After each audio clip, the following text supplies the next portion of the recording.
Hola, ¿qué tal? ¿Cómo están, estimadas y estimados colegas? Desde el Centro de Apoyo a la Docencia estamos iniciando esta charla, que sería la tercera charla de este segundo semestre. Estamos aquí con nuestro colega Alexis Araya, que va a hablar sobre formación inicial docente y trastorno del espectro autista, brechas de conocimiento y desafíos para una educación inclusiva. Alexis Araya es profesor de Estado en Educación Diferencial, especialista en aprendizaje y desarrollo, magíster en Psicología Educacional y doctor en Educación. Se ha desempeñado como académico en programas de formación inicial docente, impartiendo asignaturas relacionadas con la atención a la diversidad, educación inclusiva y metodología de la investigación. En el ámbito de posgrado ha dirigido tesis de magíster y ha dictado clases en programas vinculados a la educación inclusiva y gestión de liderazgo educativo. Actualmente se desempeña como académico de la carrera de Pedagogía en Educación Diferencial de la Universidad de La Serena. Es miembro del comité editorial de la revista de Inclusión Educativa y Diversidad y forma parte del equipo de evaluadores de la Comisión Nacional de Acreditación, colaborando en procesos de autoevaluación y mejora continua de la formación del profesorado. Para nosotros en el CAD es un placer tenerte, Alexis. Muchas gracias por aceptar nuestra invitación para esta charla y me parece tremendamente interesante, va a ser un aporte para nuestra comunidad. Así que sin más, te dejo la palabra para que puedas iniciar tu presentación. Muchas gracias, Alexis. Gracias, Mauricio. Ahí estoy proyectando, no sé si logran ver ustedes la presentación. En la presentación ahora se ve completa, perfecto. Perfecto, muy bien. Muy buenas tardes a todos y todas. Y bueno, agradecer también la invitación, como decía Mauricio, ¿verdad? Yo me incorporé a la universidad hace hace un par de meses, así que ahora vamos a comenzar también a aportar y también a trabajar junto con la unidad, como lo decía recién Mauricio, y hoy voy a compartir con ustedes un proyecto de investigación que surgió junto a otros colegas también, Javier Herrera, Paulina Olivares, Alan Sepúlveda, que tiene relación con la formación inicial docente y el trastorno del espectro autista. Acá vamos a ver que trabajamos con dos temas bien interesantes, uno asociado al conocimiento y otro también con las actitudes. Antes de partir, igual les voy a comentar brevemente lo que yo hago o a lo que me dedico y mis proyecciones también en cuanto a la investigación. Bueno, mi foco inicial es sobre educación inclusiva. Es lo que yo estoy investigando últimamente y principalmente trabajo con estos constructos, con actitud, he hecho bastantes estudios, autoeficacia y también estamos incorporando otros elementos en proyectos futuros sobre competencias, por ejemplo, sobre educación inclusiva, conocimientos, creencias y concepciones, principalmente en la formación inicial docente, que es una de las temáticas que vamos a presentar hoy, y también en profesores en ejercicio u otros actores también de la comunidad educativa, como directores, ¿cierto? O profesionales también que trabajan en las escuelas.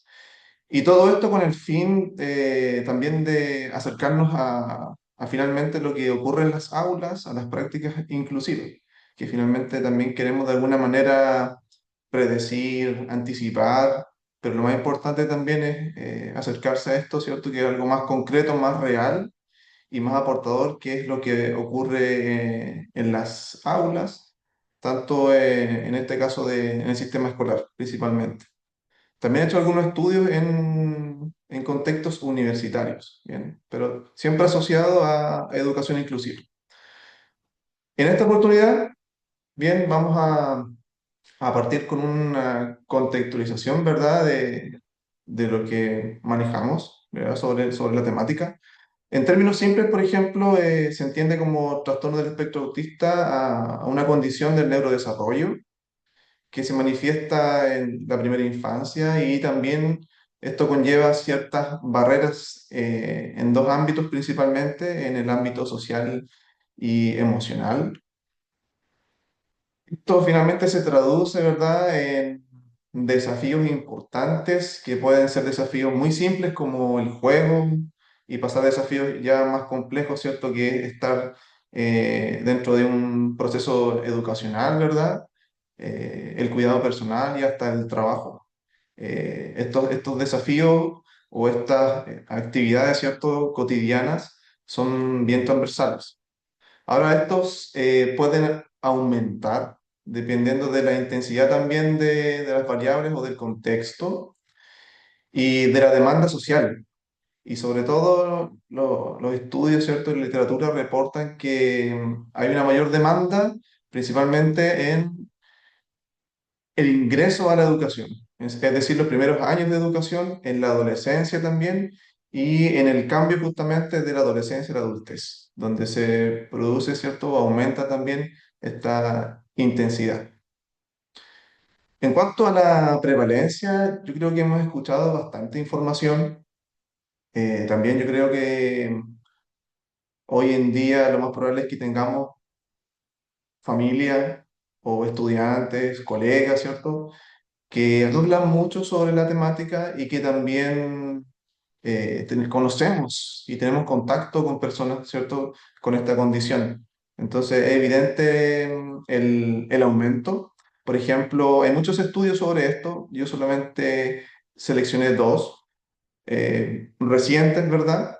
Por ejemplo, en Estados Unidos se reporta, ¿cierto?, que uno de cada 31 estudiantes, en este caso niños hasta 8 años, ¿cierto?, presentan este diagnóstico. Y en Chile, si bien hay algunos estudios, acá tenemos uno de los últimos, ¿verdad? Y, y la prevalencia acá que se establece es uno de 51. Entonces, eso igual va a depender más bien del tipo de estudio que se revise, ¿verdad? De las características geográficas, también de la metodología de la investigación que se está realizando para obtener esta prevalencia, pero de cierta manera, en términos concretos, sabemos que hay un aumento. Y eso es algo real porque lo vemos en las aulas y no solamente, ¿cierto?, reportado en la literatura o en artículos. Y la trilogía aún se mantiene, ¿cierto?, con un alto porcentaje genético de heredabilidad, pero también hay otros factores también que son epigenéticos del contexto, que todavía no está del todo claro. Bien, se mantiene ahí todavía algunos elementos como hipótesis. Este es un contexto más bien general de la temática y yo creo que asociado también a este aumento, ¿cierto?, la prevalencia, también junto con las políticas que se han desarrollado a nivel internacional y también en nuestro país, como por ejemplo la ley de inclusión, la ley TEA también, y no solamente con esta, o con estos estudiantes o personas, ¿cierto?, con esta condición, sino que en general con la diversidad, yo diría. Bien. Ahora el tema tiene que ver, es más específico, más particular con este grupo, pero las aulas hoy en día están siendo muy diversas en general. Y claro, acá comienzan, ¿cierto?, a tener mucho sentido estas dos variables que son las actitudes y el conocimiento, dentro de otras más, por ejemplo, que son importantes. De cierta manera, estas dos variables igual pueden constituir facilitadores o barreras para poder diseñar, planificar, poder también de cierta manera participar, convivir con un aula bien diversa, ¿cierto? Y principalmente para los profesores. El conocimiento y la actitud, por ejemplo, la actitud es, no por sí solo, pero sí es un buen predictor también del comportamiento y la conducta.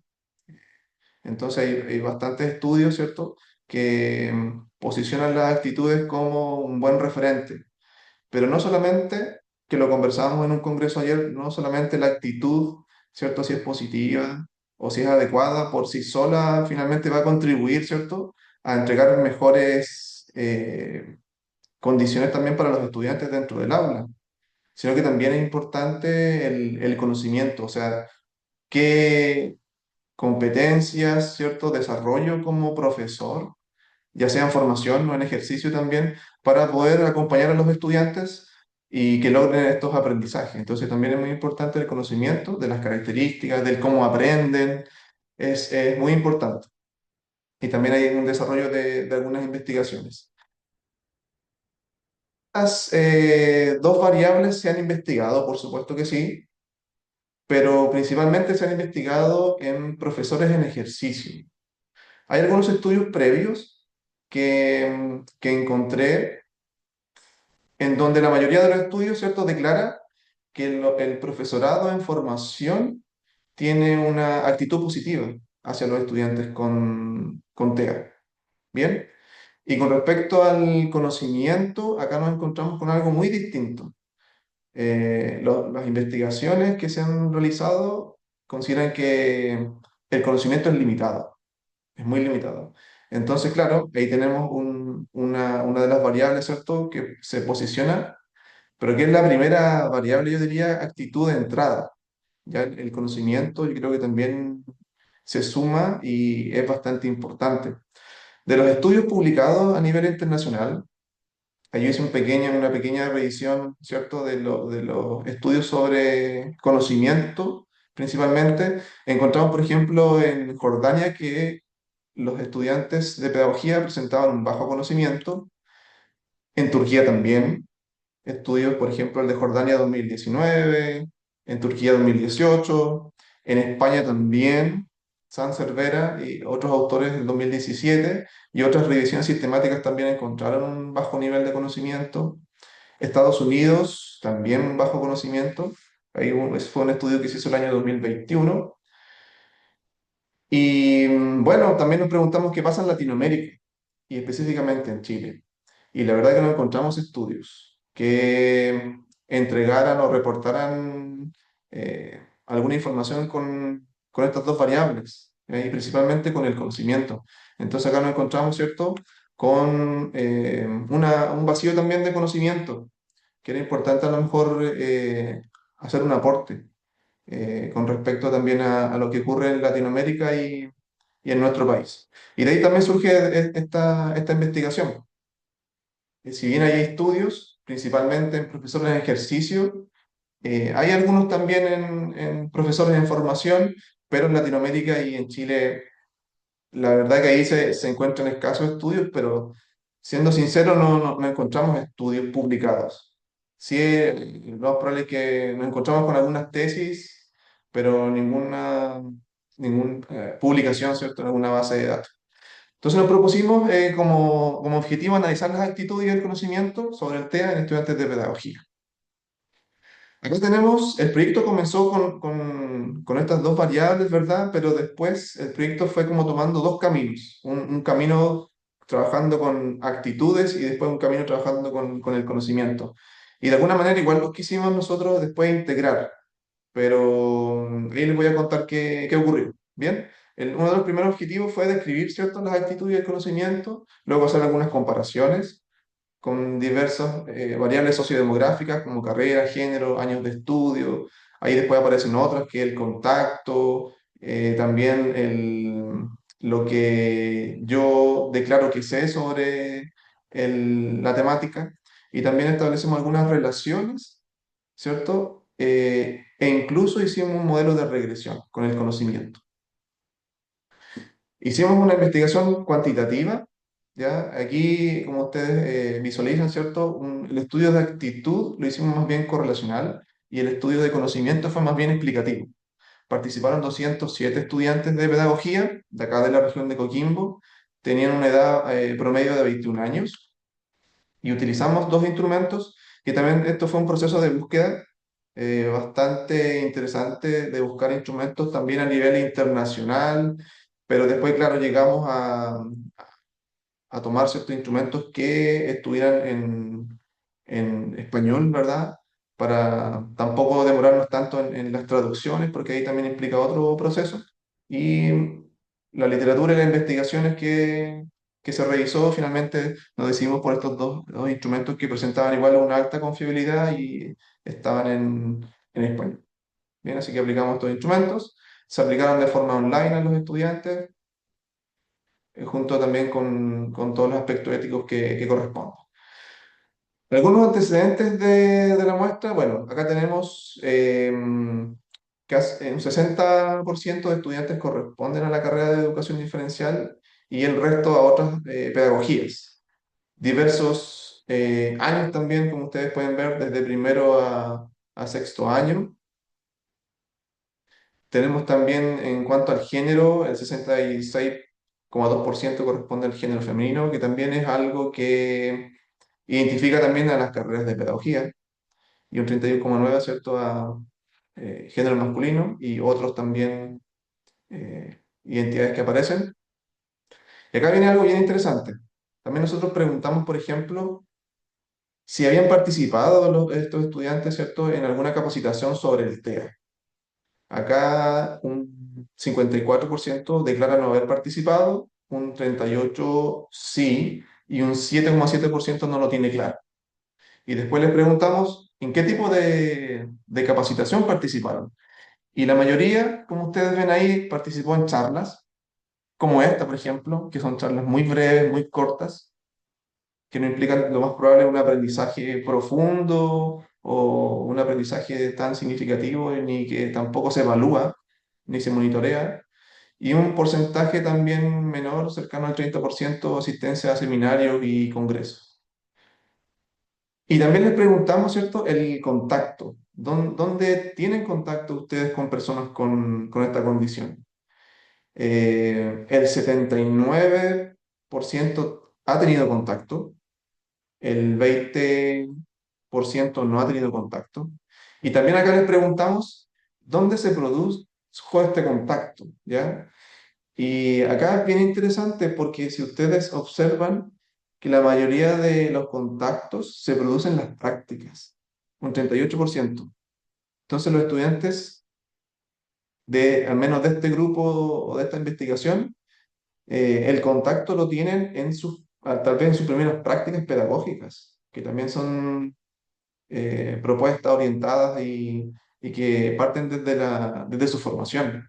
Y otro porcentaje igual importante ahí aparece como desde el ámbito familiar y social. Pero es un dato bien importante, porque también la universidad a lo mejor ahí tiene un elemento importante que aportar. También les preguntamos cómo ellos se autoevalúan con respecto al conocimiento sobre el tema. Y ahí, como ustedes ven, hay un 45% que tiene un conocimiento básico, después un 49% un conocimiento intermedio y avanzado ya un porcentaje menor. Con respecto a los análisis, hicimos pruebas descriptivas, no paramétricas, hicimos comparaciones, ¿cierto? Ahí con algunas pruebas estadísticas y correlaciones. También se utilizó un modelo de regresión lineal múltiple para identificar algunos predictores, principalmente con la variable de conocimiento. Ahora vamos a ver algunos de los resultados.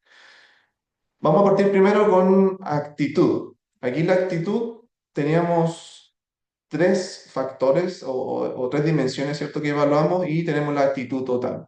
Como ustedes pueden observar, la actitud total es bastante positiva.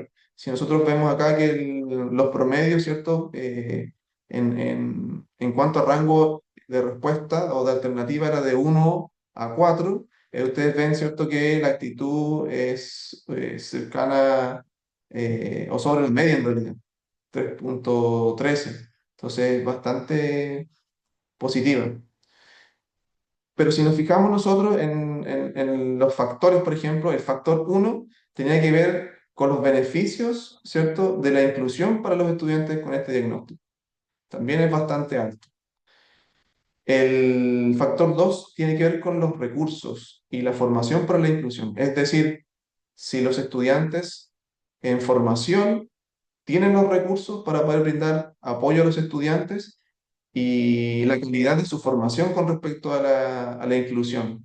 Entonces ahí aparece más bajo, si ustedes se pueden dar cuenta. Y el último factor tiene que ver con las creencias, que también esto es interesante porque siempre uno se pregunta por si hay estudiantes, ¿cierto?, con este diagnóstico dentro del aula, ¿cuál sería el efecto con respecto al resto del curso, de sus compañeros, ¿cierto? Este efecto par. Y la verdad que también ahí es muy positivo que los estudiantes ¿cierto? Crean que el efecto más bien es algo positivo. Entonces aquí solamente aparece, ¿cierto? Como una actitud, ¿cierto? A lo mejor no tan positiva es la formación de los estudiantes, la formación y los recursos con que ellos cuentan para brindar apoyo. Entonces ahí hay algo interesante también que mirar. Acá hay algunas diferencias con respecto a las carreras que tal vez es evidente, ¿cierto? Lo más probable es que y debería ser así. Las carreras de especialidad, ¿cierto? Como educación diferencial, presenta un, una actitud mayor a las otras pedagogías, pero también se mantiene, ¿cierto?, más bajo en este factor que tiene que ver con los recursos, la formación para la inclusión de estudiantes con autismo. Se mantiene eso. Acá hay algunos reactivos. Acá seleccionamos, ¿cierto?, tres reactivos, los más positivos y los tres reactivos, al menos que tienen puntajes más bajos. Y si ustedes se dan cuenta, ahí en uno de los reactivos que tiene mayor puntaje, ahí están los promedios, es, por ejemplo, si los estudiantes tienen derecho a recibir la educación en el aula junto con todos los estudiantes y aparece como con un alto porcentaje, ¿cierto?, de acuerdo. También aparece ahí si es importante el trabajo colaborativo con otros profesionales. Por ejemplo, coordinar reuniones, coordinar para poder trabajar, ¿cierto?, de forma colaborativa, haciendo docencia, incluso con los padres. También están muy de acuerdo. Y otra cosa importante igual es que también los profesores deberían formarse y tener conocimientos para poder brindar los mejores apoyos a estos estudiantes, que es el que presenta mayor porcentaje y grado de acuerdo. Y justamente, contrariamente, ¿cierto? Los últimos tres reactivos tienen que ver con los recursos, con los materiales para poder realizar clases, lo más probable es que en sus prácticas, ¿verdad? También lo consideran como algo no tan de acuerdo, ¿cierto? En la capacidad del clima, de mantener un comportamiento apropiado en el aula, ¿cierto? Cuando se trabaja con estudiantes con esta condición. Y también si en sus estudios de formación, ¿cierto? Ha podido aprender sobre la temática. También aparece muy bajo. Bien, entonces aquí como que nos entrega un poquito más de detalle con respecto a los valores generales que veíamos recién. Bien, eso con respecto a la actitud. Ahora vamos al conocimiento. Aquí utilizamos nosotros una propuesta también para poder clasificar el conocimiento en niveles de Fuster y Rico, que ellos habían hecho una investigación en España. Y bueno, acá, a diferencia de lo que vimos recién sobre la actitud, que era bastante positiva, acá vemos igual otro escenario. Si ustedes se dan cuenta, son tres las categorías. Está la categoría bueno, aceptable y débil. Y acá vemos que no aparece la categoría bueno. Es decir, no hay estudiantes que tengan un porcentaje de acierto igual o mayor al 70%. Entonces, la mayoría de las respuestas, ¿cierto? Finalmente se concentran en débil. Es decir, un 89% de los estudiantes se encuentran en esta categoría. Es decir, poseen escasos conocimientos con respecto a esta temática.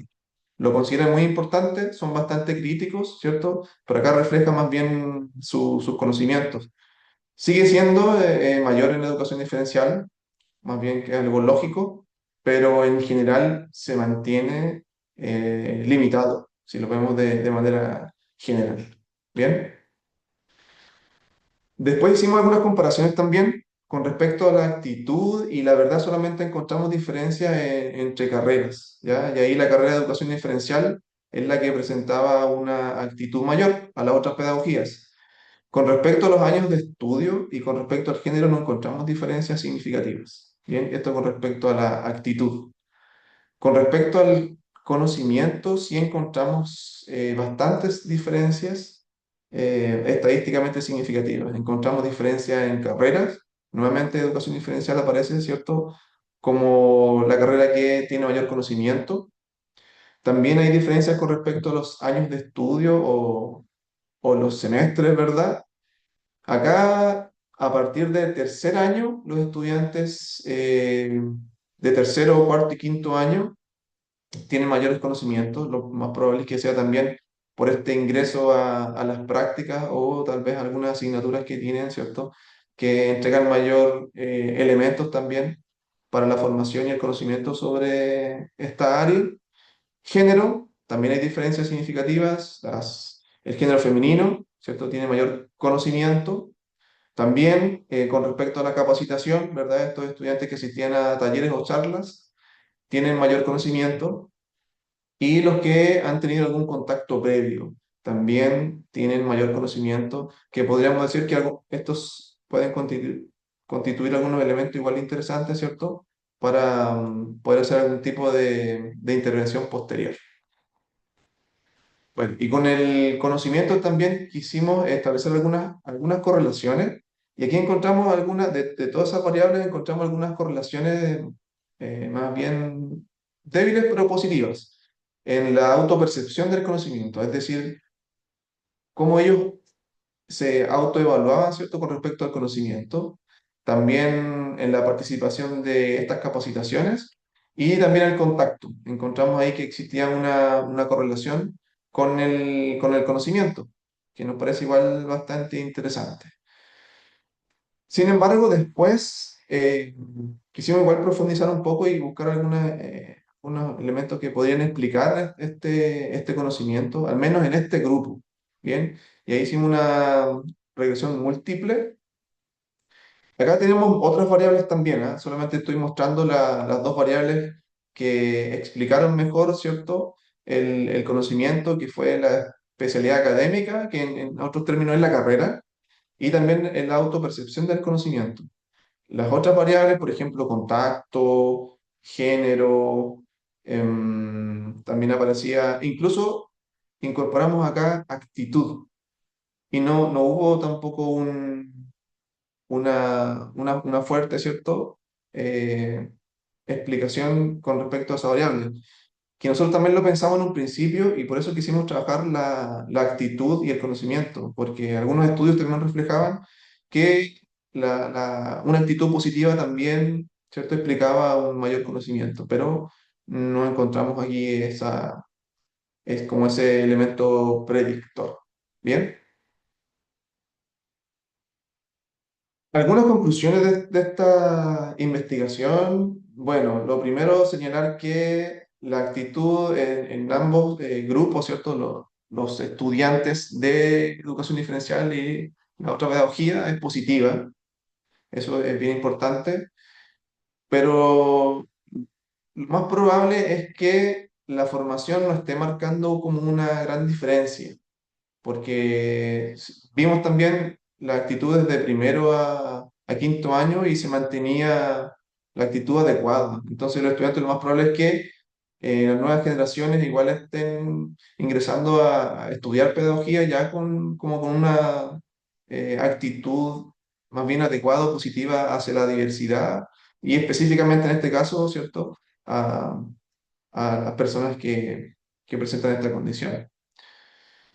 Con respecto al conocimiento, bueno, ahí, como sabemos, ¿cierto? Ambos grupos presentan un conocimiento débil, especialmente ahí las preguntas que se hacían eran con respecto al diagnóstico, la evaluación, las características y también con las estrategias, ¿cierto?, psicoeducativas básicas que se implementaban, ¿cierto?, que requerían estos estudiantes. Bien, acá los conocimientos, ¿cierto?, son ligeramente superiores en estudiantes de educación diferencial, de años superiores, a partir de tercer año, de género femenino, aunque en general siguen siendo bajos, si lo vemos de manera global.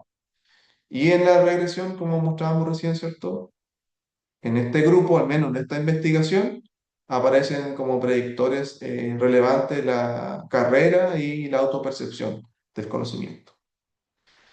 Esto también nos lleva a pensar, como también formadores de formadores, que es importante en este contexto y también, como lo decía en un principio, la prevalencia, la importancia, el aumento también de la diversidad.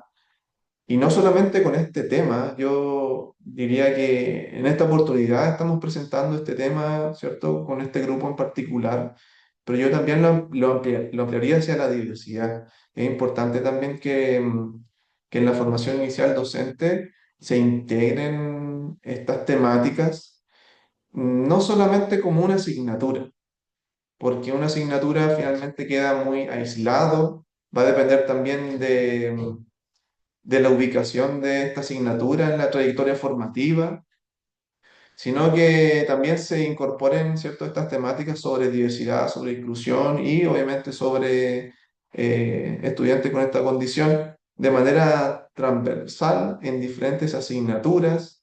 Y también es muy importante que se incorporen estas experiencias en las prácticas. Como vimos también, la mayoría de los estudiantes, sus primeros contactos aparecen en las prácticas.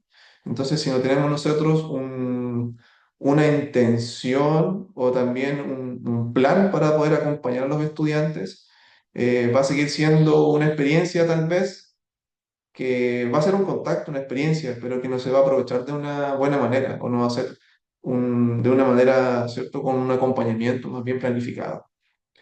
Entonces, es muy importante también, eh, y lo digo también a la luz de los rediseños que se están realizando en las diversas instituciones que forman a profesores, que es muy importante, y, y también un poco más allá. Hace un par de semanas igual tuvimos un conversatorio con estudiantes de la universidad y claro, ellos también señalaban que era importante en las pedagogías, pero también en las otras carreras. Bien, así que es un tema que repensar, que también incorporar, ¿cierto?, en los rediseños y bueno, hay oportunidades ahí también que hay que aprovechar. Bueno, de este proyecto, ¿cierto? Que partió con un grupo de profesores también, con estas dos, como partió juntos, ¿cierto? Actitud y conocimiento, tratando de buscar una relación ahí. Eh, Después igual surgieron dos publicaciones de esta experiencia, ¿ya? Una de las publicaciones va a salir ahora pronto, en febrero, ya fue aceptado el artículo en formación universitaria, ¿ya? Y lo dividimos finalmente, decidimos hacer una publicación con respecto al conocimiento y otra publicación con respecto a la actitud. Bien, así que una publicación del conocimiento en formación universitaria y la otra publicación sobre actitudes, eso lo enviamos a la revista Encuentros, que también está siendo evaluada ahí para su posterior publicación. Así que de una experiencia que también más bien partió de un grupo con respecto a una inquietud también y haciendo un aporte con respecto a la temática, igual puede terminar, ¿cierto? No solamente en un proyecto, sino que también se puede publicar y ahí también uno puede aportar, ¿cierto? A la discusión y también a llenar estos vacíos de literatura que aparecen, ¿bien? Ahí tenemos las referencias, bueno, y ahí concluye mi presentación. Así que muchas gracias por haberse mantenido ahí atentos y ahora lo más probable es que quede un espacio para hacer preguntas, ¿verdad? Conversar sobre el tema. Creo que es bastante importante poder hacerlo. Y Alexis, genial, muchas gracias. Estimadas y estimados colegas, ahora se abre un espacio para preguntas, para reflexiones, para aportes que ustedes quieran hacer. Queda abierta la palabra. Bárbara, me levantaste la mano. Buenas tardes, ¿se me escucha bien? Se escucha bien. Genial, que a veces con los audífonos como que se mezcla el audio. Bueno, primero quería agradecerle al profesor por compartir esta investigación que han estado haciendo, porque siento que igual es súper relevante eh, indagar desde la base de los futuros profesionales. Y como yo soy estudiante, también lo vivo, como el estar en carne propia y ver las mallas curriculares. Y justo es un punto que mencionó al final y era lo que quería abrir como una pregunta hacia usted de cómo lo ve como ya profesor en la universidad. Porque claro, yo tengo el punto de vista del estudiante y lo he podido dialogar también con otros profesores, con compañeros, respecto a que en la formación inicial docente las mallas curriculares no se actualizan tan seguido. Y eso cae como en que después cuando nosotros estamos trabajando, por ejemplo, en mi caso, yo ahora en mi práctica profesional, siento que he logrado adquirir más conocimientos de manera autónoma. Participo, busco talleres, cursos, siempre estoy indagando para poder aprender más, pero eso es como mi trabajo previo o más en cuanto a la ética profesional de mantenerme actualizando siempre, como todos deberíamos hacer. Pero en cuanto a las mallas curriculares, siento que estamos como al debe, el poder tener instancias tal vez sería enriquecedor, yo creo, que en estos procesos también participen los mismos estudiantes para poder dar cuenta de lo que necesitamos nosotros en las realidades actuales de conocimientos para poder seguir avanzando y no estar con mucho periodo de tiempo en el que no se atiende tal vez a lo que se necesita en la actualidad. Entonces, por eso me gustaría saber cómo lo vive usted desde un profesor ya de universidad en cuanto al contenido y tal vez el contraste que ve con la realidad. Gracias, Bárbara, por tu pregunta. Yo creo que lo conversamos ya con Alejandra, de hecho, con respecto a lo que tú estás comentando. Eh, Nosotros, claro, creemos que los procesos de rediseño, como dices tú, toman tiempo, son cada ciertos periodos, ¿verdad? Que 5 o 6 años, igual son bastante extensos. Pero claro, hay un modelo, hay una estructura, un cronograma, una carta Gantt para realizar estos procesos, pero es importante justamente incorporar a los propios estudiantes, a los egresados también, empleadores, porque también en este caso, bueno, la temática es sobre educación inclusiva, la temática en este caso es sobre estudiantes, ¿cierto?, con autismo, pero claro, y cada uno tiene igual su foco. Ayer estábamos en un congreso y claro, se hablaba sobre lo mismo, sobre el género, cómo se incorpora el género en las mallas curriculares. Y hablamos igual, una asignatura basta, tiene que ser de forma transversal, se tiene que incorporar en las prácticas. Entonces, son muchos factores y elementos a considerar en un rediseño. Pero yo creo que es importante lo que tú dices, claro, de incorporar también otras perspectivas, no solamente desde los académicos o expertos, ¿cierto? Que elaboran estos rediseños. Yo creo que es muy valioso también contar con otras perspectivas y estudiantes egresados y otros actores, por supuesto, que sí. Y claro, algo como a corto plazo, y yo creo que algunos profesores lo hacemos, son estos ajustes microcurriculares que se realizan para poder actualizar muchas veces los programas. Nosotros igual hacemos una especie de sondeo, obviamente, de una panorámica, lo que ocurre, al menos en nuestro caso, desde la pedagogía, ¿cierto? El pulso de lo que está pasando en las escuelas, estamos bien conscientes de eso, al menos nos mantenemos igual vinculados. Entonces, sabemos las necesidades también, y ahí yo creo que como profesor tenemos la oportunidad de hacer estos ajustes microcurriculares, que muchas veces, claro, uno incorpora literatura, o también cómo focaliza algunas actividades, cómo las intenciona también, ¿verdad? Pero yo considero la temática muy relevante y debería considerarse dentro de la formación de los profesores. No solamente este tema, sino que el tema de la atención a la diversidad y la educación inclusiva en general. Así que gracias por la pregunta, Bárbara, igual, y aprovecho igual de felicitarla porque justamente, claro, ahí tiene que ver con un elemento igual de una característica, ¿cierto? Suya de buscar, de poder capacitarse. La hemos visto en muchas capacitaciones acá, así que me parece muy bien.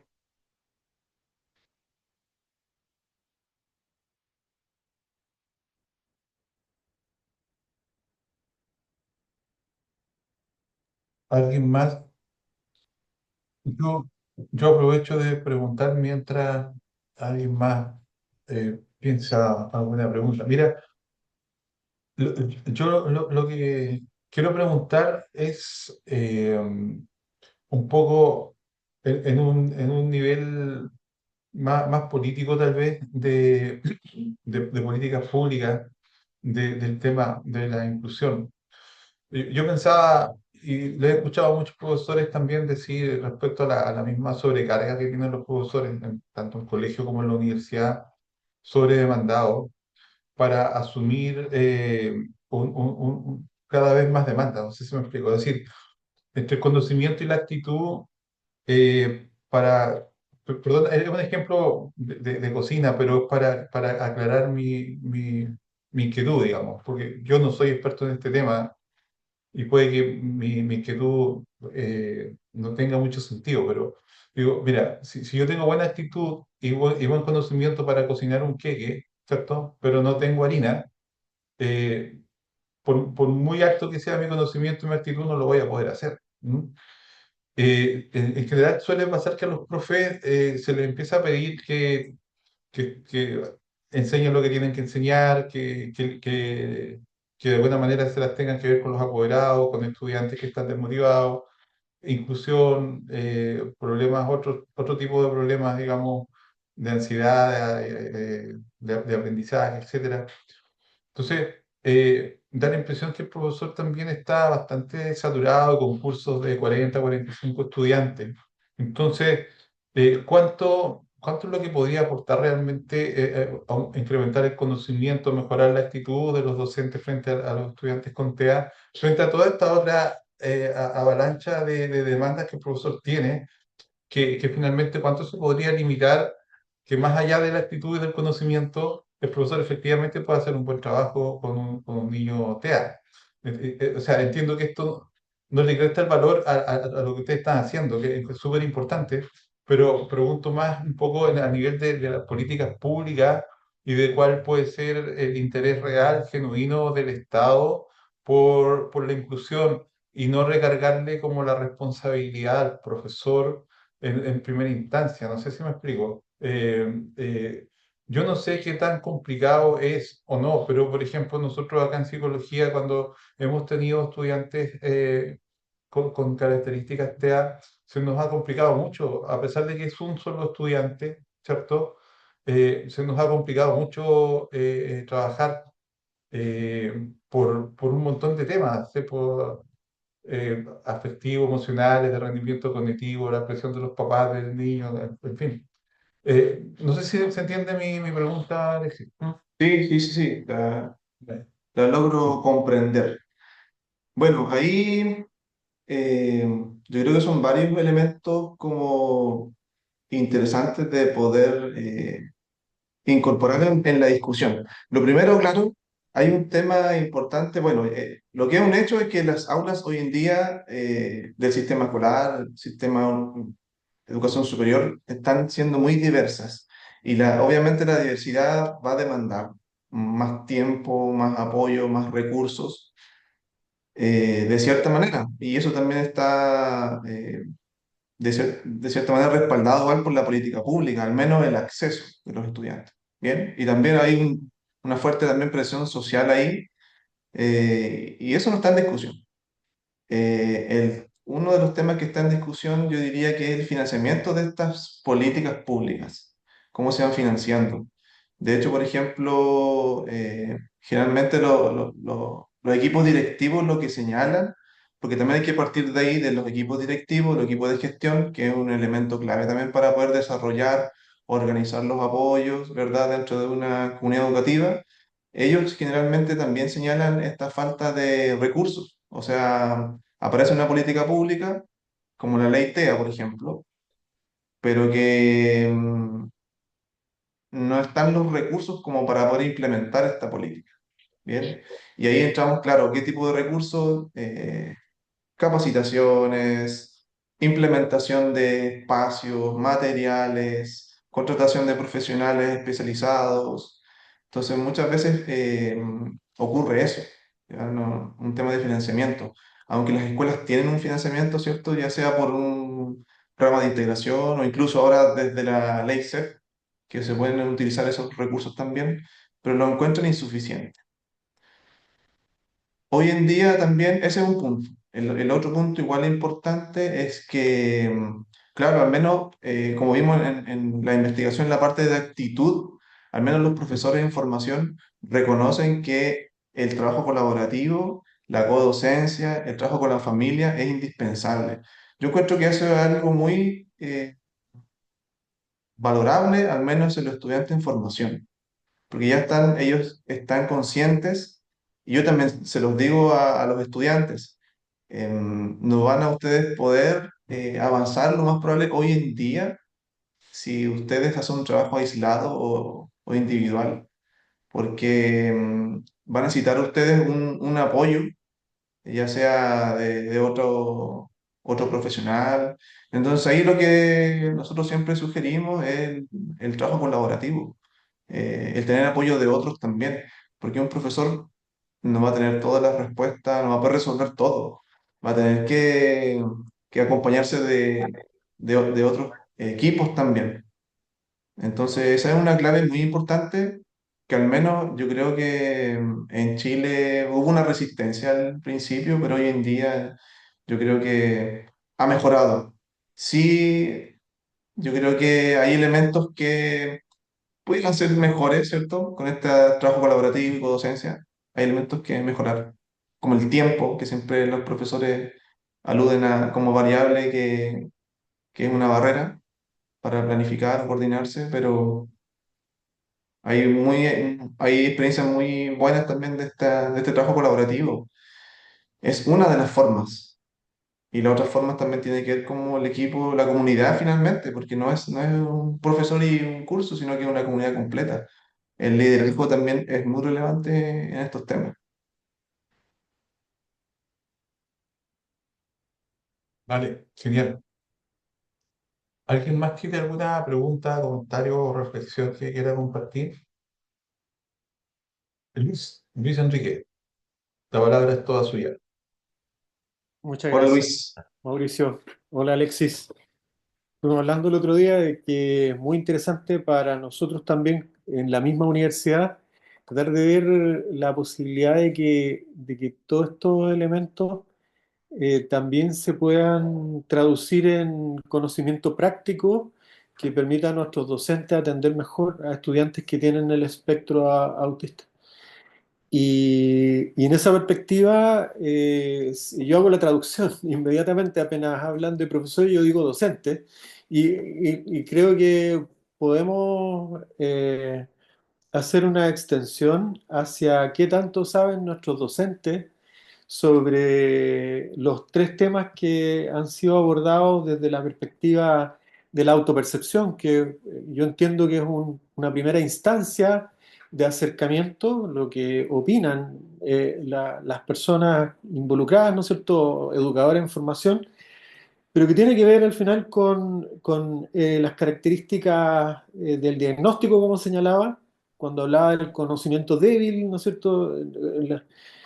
El diagnóstico claro, hay un trabajo ahí que es semiológico y que debiera conducir a la derivación, quizá hacia psicólogo, psiquiatra, neurólogo, donde corresponde, y establecer en ese diagnóstico compartido con los psicólogos, establecer ahí las estrategias, que es el segundo elemento que mencionabas también.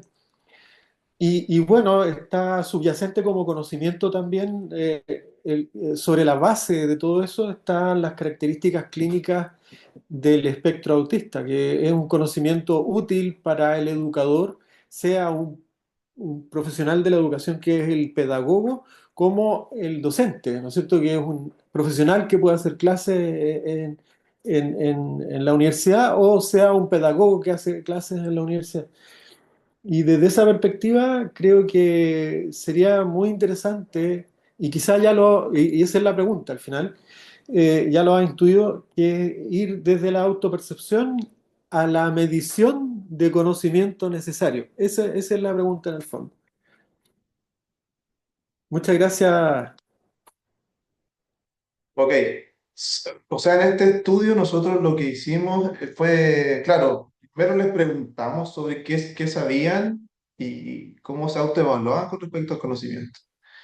Y después aplicamos este instrumento, que este instrumento también de alguna manera medía conocimientos sobre el TEA en cuanto a las características, el diagnóstico, algunas estrategias como básicas también de tanto educativas como psicosociales, ¿bien? Entonces se hizo esa pregunta y luego se aplicó este instrumento que podemos decir, claro, que medía el conocimiento, que era como una especie de tipo de prueba, porque era más bien como verdadero y falso, este instrumento. Verdadero y falso, y había otra alternativa que era no estoy seguro o no sé, o no lo sé. Entonces, de cierta manera, igual medíamos su conocimiento, ¿sí? Pero claro, tú decías esto, llevarlo a la universidad, claro, eso también pues algo interesante de poder realizar. Yo creo que la universidad igual está, yo creo que hace un par de años, bueno, yo tampoco puedo hablar de mucha trayectoria de la universidad, yo me incorporé hace poco, pero por lo que he visto en estos meses, por ejemplo, eh, he visualizado algunas proyecciones e iniciativas también con la temática, desde los programas de apoyo, pero claro, yo creo que hay falta todavía, a lo mejor algunas orientaciones más planificadoras, un trabajo también más colaborativo entre los académicos. También yo siempre, por ejemplo, he dicho que acá hay un diplomado, generalmente todas las universidades tienen diplomados, pero los diplomados de educación superior no incorporan tampoco la temática de diversidad. Entonces también es algo importante. O sea, si la universidad también está siendo muy diversa, y en estos diplomados de educación superior no incorporamos la temática, entonces también ahí es un elemento a considerar importante. O también incorporarlos en los claustros, en las reuniones, también de docentes en la temática. Es muy interesante también. Ahí se puede hacer un trabajo, ¿cierto? También que puede emerger de los propios académicos y sería muy interesante igual. Pero falta mucho en la universidad, claro. Ahí falta también eh, el trabajo como estas orientaciones más clara, yo diría, en general. En general. Gracias, Luis, por la pregunta.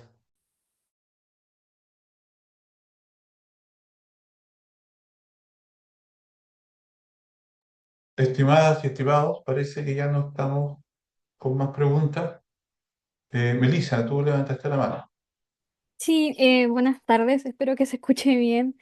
Sí, se escucha bien. Respecto a lo que decían recién sobre incluir este tipo de apoyo para los académicos dentro de la universidad, lo encuentro una idea muy buena si es que aún no está como llevándose o si todavía está en pañales, porque a ver, yo, por ejemplo, mi carrera en sí no tiene nada que ver con pedagogía porque soy traductora y hago clases en traducción y tuve compañeros y tengo al menos, este año he tenido 3 alumnos que están dentro del espectro.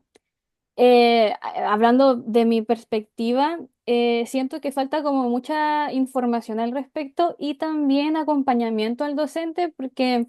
Por ejemplo, mi experiencia ha sido que a mí se me entregan los ajustes razonables de ciertos estudiantes o el estudiante conversa conmigo y se comunica, pero más allá no he tenido ningún acompañamiento o una especie de monitoreo respecto al estudiante de parte desde el área de inclusión. Y siento que por ahí me gustaría que se aplicara algo, siento que es como necesario, al menos en traducción es bien diversa la carrera y tenemos varios estudiantes que están dentro del espectro. Desde mi experiencia, mi hermano es TEA, mi hermano pequeño, entonces tengo cierto conocimiento al respecto, he podido manejar ciertas situaciones y he podido atender al estudiante según sus necesidades, pero... claro, dentro de la universidad al menos siento que falta desde como ese tipo de apoyo. o que se entreguen como más ayuda, quizás más charlas al respecto, o incluso algunos talleres para los docentes. Siento que sería bueno, porque al menos yo tengo conocimiento, quizás si me lo miden con algún instrumento, quizás va a ser un poco limitado, pero gracias a mi hermano sé del tema y también sé sobrellevar algunas cosas, pero no sé mis otros colegas. Entonces, igual sé que hay algunos profesores que igual tienen hijos con TEA, pero claro, ahí él quería aportar con eso porque siento que es una arista del tema que debería tomarse en cuenta también, no solamente en colegio o en los que estaba como más enfocado el estudio como tal, pero en la universidad también siento que es muy importante porque em, está bien, a ver, como hace no sé cuánto tiempo ya, pero está bien reciente el tema de la inclusión. Y claro, hay momentos en los que uno no sabe qué hacer porque al menos tengo alumnos con TEA que ya llevan varios años dando los mismos ramos porque, por ejemplo, han repetido una, dos, tres veces ya. Y claro, ahí hay un problema, no sé si viene siendo de cómo el docente está em, tomando la situación, pero claro, esas cosas son a nosotros hemos conversado en consejos de docencia y se ha hablado del tema, que ahí no se sabe bien cómo qué hacer en general. Siento que es un buen tema a considerar. Eso. Melissa, bueno, igual concuerdo contigo, sí, tampoco un curso, un taller, muchas veces no es suficiente. Yo creo que hay investigaciones también que reportan que un acompañamiento, un monitoreo también a los profesores tiene un mayor impacto también en el aprendizaje y en el cambio de algunas prácticas. Así que concuerdo. Ahora, todo eso requiere también de algún tipo de financiamiento. Sí, creo que también eso es como relevante también, algún tipo de proyecto, algo que también impulse, ¿cierto?, esta iniciativa. Pero comparto contigo, Melissa, como tu reflexión. Mm.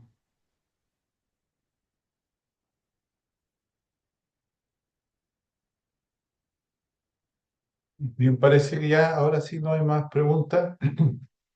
Bien, en nombre del Centro de Apoyo a la Docencia de la Facultad de Humanidades, quiero agradecer a Alexis por su presentación. Estuvo tremendamente interesante. Yo creo que es un tema que vamos a tener que tomar en el CAT